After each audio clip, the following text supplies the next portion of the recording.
ਵਿਸਦੇ ਹੱਸਦੇ ਤੇ ਹੱਸਦੇ ਰਹਿ ਸਨ ਤੇਰੀ ਝੋਕ ਦੇ ਆਸੇ ਪਾਸੇ। ਸਾਨੂੰ ਨਫਸ ਪਲੀਤ ਪਲੀਤ ਕੀਤਾ ਅਸਾਂ ਜ਼ਾਤ ਪਲੀਤ ਨਾ ਹਾਸੇ।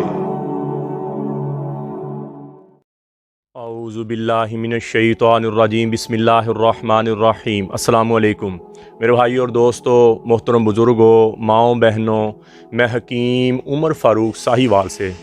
تو میرے بھائی اور دوستو، اللہ نے ہمیں اس دنیا میں بہت تھوڑے سے وقت کے لیے بھیجا ہے۔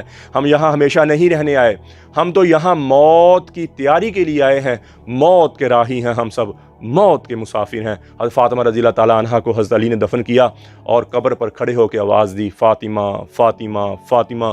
کوئی آواز نہیں آئی تو کہنے لگے یہ تو وہی فاطمہ ہے جو میری ایک پکار پر صبر چھوڑ کر اٹھ جایا کرتی تھی۔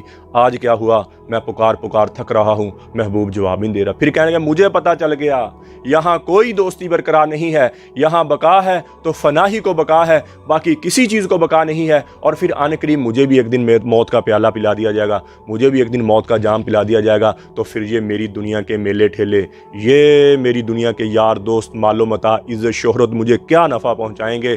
ہمیں کیا جو تربت پہ میلے رہیں گے، تہ خاک ہم تو اکیلے رہیں گے۔ نادان ہے، دیوانہ ہے، دیوانی ہے، پاگل ہے، مجنوں ہے جو اس جہاں سے جی لگا لے اور اس جہاں سے جی لگا کر ابدی گھر کو ٹھکرا دے اور ابدی زندگی کو ٹھکرا کر یہ دنیا کی 4 دن کی زیب و زینت پر مر مٹے۔ اس سے بڑا کوئی اور دیوانہ اور دیوانی نہیں ہے۔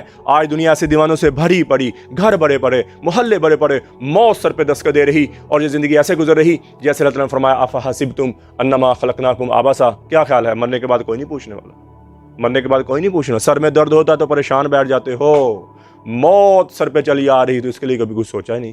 تو میرے بھائی اور دوستو، اللہ نے تھوڑا سا وقت دیا ہے، اللہ کے احکامات مان کر نبی اکرم صلی اللہ تعالیٰ علیہ وآلہ وسلم کے طریقے پہ زندگی گزاریں تاکہ ہم اس دنیا میں بھی کامیاب ہو جائیں اور آخرت میں کامیاب۔ کرنے والا کام یہ ہے کہ جتنی زندگی اللہ کی نافرمانی گزری ہے، میں بھی توبہ کرتا ہوں، آپ بھی توبہ کریں اور نماز کی بندی ہو، قرآن کی تلاوت ہو۔ بہترین مسلمان وہ ہے جس کے اخلاق اچھے ہیں۔ اللہ سے اللہ کی محبت مانگیں، نبی اکرم صلی اللہ تعالیٰ علیہ وآلہ وسلم کی محبت مانگیں، اپنے لیے ہدایت مانگیں۔